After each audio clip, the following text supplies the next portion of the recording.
สวัสดีจ้าเบิ่งพาพี่น้องมาเบิ่งพายุนิวซีแลนด์เลยจ้ะเขาบอกว่าเป็นลมวันนี้ลมแรงจังสิห้ามออกเรือเบิ่งพี่น้องทะเลเบิ่งทะเลได้จ้ะคลื่นสูงเด้อจ้าพี่น้องออกเรือบ่ได้เด้อจ้ะเบิ่งปิวไปปิวมาแม่จ้ะโอ้เป็นตะย่านพี่น้องแต่แม่นบ้านเฮาเพิ่นก็เอิ้นพายุแต่ว่าอันนี้มันเป็นเหตุการณ์ปกติเนาะจ้ะต้นไม้ปิวต้นใหญ่ต้นหน่อยปิวเบิดเด้อจ้ะแห้งค่ะพี่น้องแห้งลมแห้งเขาบอกว่าถ้าลมเบิดมือก็คือเบิดมือเด้อจ้ะตามอุตุนิยมเขาบอกนี่พี่น้องเป็นตะย่านว่าอยู่จนชินแล้วเนาะค่ะได้ยินเสียงลมบ่ค่ะแห้งเบิ่งต้นอะโวคาโดข่อยเบิ่งอะโวคาโดข่อยมึงติแห้งนึงพี่น้องบอกไปอุ้ยแรงมากอะย่านเนี่ยจ้ะได้ยินเสียงลมจังสิเขาบอกว่าวันนี้ลมกับลมเวลานี้หอดเวลานี้มันกับลมดีจ้ะหอดเวลาเป๊ะๆเลยค่ะพี่น้องบอกไปนี่เบิ่งแน่จ้ะเบิ่งต้นใหม่เห็นทะเลบ่จ้ะเบิ่งแน่ขึ้นสูงพี่น้องสิเบิ่งต้นทั้งหมดเบิ่งข่อยยืนข่อยก็ยังอันนี้ด้วยจ้ะเบิ่งแน่เสียงลมด้วยจ้ะยินเสียงลมบ่นี่คือเสียงลมด้วยจ้ะเขาบอกวันนี้จะลมก็คือลมตามเขาบอกอุตุนิยมด้วยจ้ะพี่น้องบอกไปคุณเห็นคืนบ่ค่ะขาวๆนี่คือคืนสูงด้วยจ้ะน่ะคืนสูงด้วยจ้ะพี่น้องน่ะคืนอันนี้ออกมาถ่ายอยู่หน้าระเบียงบ้านติดทะเลเนาะจ้ะมันก็จะเห็นมึงในต้นใหม่มึงที่ล่ะต้นใหม่เบิ่งพี่น้อง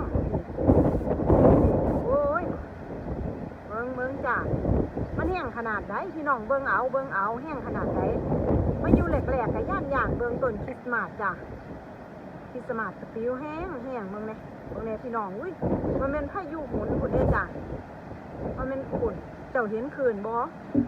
คืนบกสูงนึงออกเรือบ่ได้ฝุ่นมีเรืออยู่กลางทะเลอยู่ลำนึงพี่น้องข้าเจ้าต้องจอดริมฝั่งเห็นบ่จ้ะ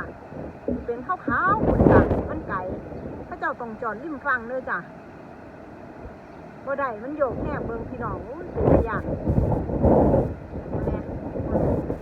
เบิ่งเรือข่อยห่อใบดีๆเลยจ้ะเรือข่อยฟิวเบิดล่ะนี่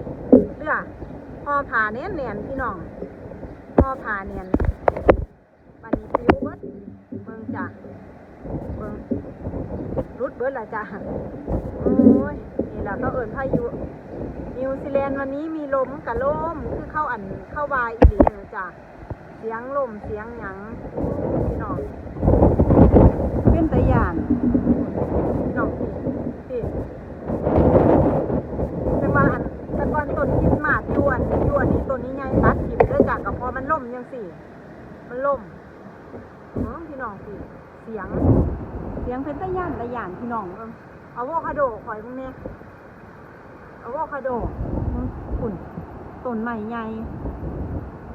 อะโวคาโดสวนข่อยมึงที่พี่น้องฟิวเบิร์ดนี่เบิ้งให้พี่น้องได้เบิ้งคือแบบว่ามันล่มเป็นระยะนะจ้ะอะโวคาโดคือสีโลนแห้งเบิ้งพี่น้องต้นแม่จ้ะเห็นบ่ปิวสั่นล่มก็คือล่มด้วยจ้ะพี่น้องเบิ้งต้นอะโวคาโดนู้นเนี่ยฝุ่นล่มแห้งค่ะเมื่อกี้ไปเก็บมาละเครื่องถังเลยจ้ะอะโวคาโดวันนี้มันล่มคุณจิ้มกับวิวพี่น้องโตอย่างย่างให้ไทยให้พี่น้องไปเบิ้งเนาะจ้ะปีเบิ้งแน่จ้ะเบิ้งอะโวคาโดข่อยแน่คือสีโลนคักเนาะเบิ้งเนี่ยพี่น้องอะโวคาโดคุณน่ะพี่น้องเบิ้งเอาเด้อจ้ะล่มแห้งคักคล้ายๆแบบว่าพายุเลยจ้ะเป็นตะย่านตัวพี่น้องพี่สวนข่อยคือสิพังเบิดเมืองแน่พุ่นน่ะอุ้ยต้นอะโวคาโดกิ่งหักเลยจ้ะมันแห้งหลายลมโอ้ยพี่น้องเป็นตะย่านเมืองแน่จ้ะนี่เป็นตะย่านลมแห้ง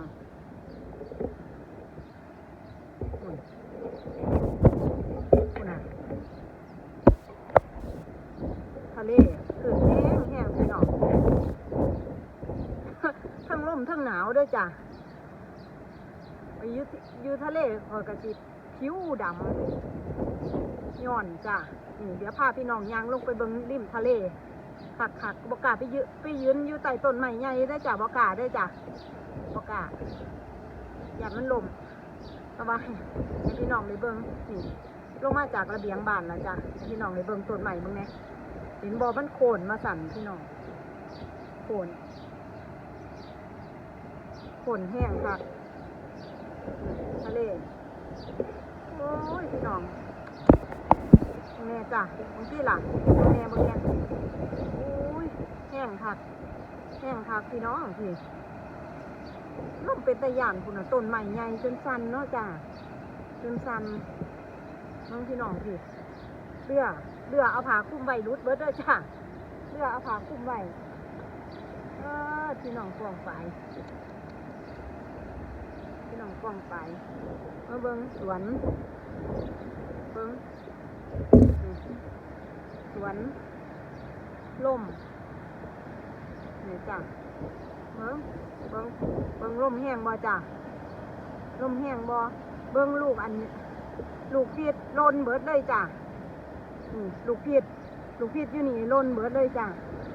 ล่มมันแห้งโอ้ยพี่น้องเป็นตะย่านคักนี่จ้ะพี่น้องเดี๋ยวเบิ่งบางทีต้นเอ็นพี่น้องเบิ่งขึ้นทะเลนะจ้ะขึ้นทะเลแบบสูงมากเรือต้องจอดเขาฟังไปใส่หล่ะเรือลำนั้นบ่เห็นเลยจ้ะพี่น้องเปิดนะบ้านอยู่ริมทะเลมันดีอีกอย่างวิวมันงามจ้ะเวลาล่มมันก็จะแห้งกว่าหมู่เนาะจ้ะพี่น้องฟองไปนี่จ้ะต้นไม้ต้นเอ็นต้นหยังพี่น้องพี่เบิ่งเอาจ้าล่มแห้งบ่แห้งแบบได้ยินคนนี้จ้าพี่ถ้าบ่มีต้นไม้บังนี่ก็ตีเขาเงื่อนคนนี้จ้าบางคนต้นนี้ต้นเอ็นบางไงพี่น้องเอ็นเลยนี่แต่ก่อนต้นคริสต์มาสอยู่นี่พวกกระตัดถิ่มบางปีที่แล้วนี่จ้าเพราะว่านี่มันล่มยังสี่นะจ้ามันล่มยังสี่มันก็เลยพัดแห้งพาพี่น้องเบิ่งรอบบริเวณบ้านเบิ่งต้นอันนี้แน่จ้านี่ต้นคล้ายๆต้นมะพร้าวต้นหมากนะจ้านี่มันสิวเนาะจ้าอะโวคาโดข่อยคือสิโลนหลายอยู่พี่น้องลมมันแห้งโอ้ยคลิปนี้ฝากไว้แค่นี้เนาะจ้าเนาะขอบคุณหลายๆด้วยจ้าพี่น้องขอบคุณหลายๆจ้าฝากกดไลค์กดแชร์ในด้วยจ้า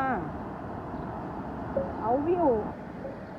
แบบว่ามือดีล่มแบบล่มสุดๆให้พี่น้องได้เบิ่งนะจ้ะยินเสียงล่มบ่จ้ะพี่น้องคุณเห็นบ่อันนี่ลงมายางข้างล่างลงมาจากระเบียงแล้วพี่น้องให้เบิ่งน้ำมันตีเขาที่จ้ะขึ้นบางแห้งนึงจ้ะนี่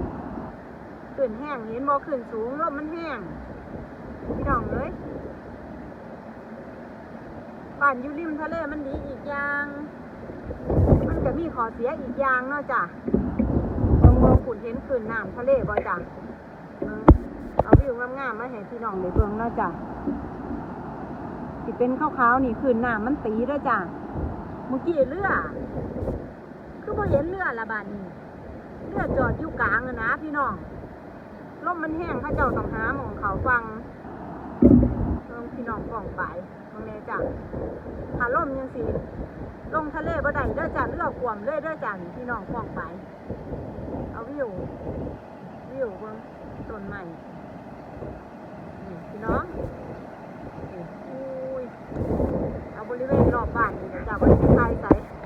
มาถ่ายอยู่รอบบ้านให้ได้เบิ่งว่าลมมันแห้งขนาดไหนเนาะจ้ะพี่น้องกดไลค์กดแชร์นี่เด้อจ้ะว่ามันน่ากลัวขนาด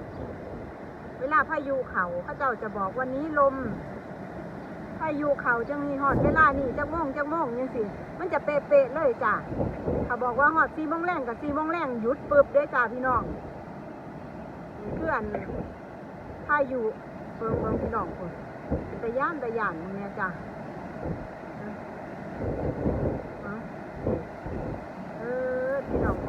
พี่น้องป้องปลายพี่น้องป้องปลายนกนกนี่มันโตล่มพี่น้องนกสิบ่ตกบ่ว่ามันโตล่มสิโอ้ยพี่น้องแค่นี้เด้อจ้าฝากพี่น้องกดไลค์กดแชร์เนี่ยเด้อจ้าขอบคุณหลายๆจ้าเจอกันใหม่คลิปหน้าค่ะบ๊ายบายบ๊ายบายจ้า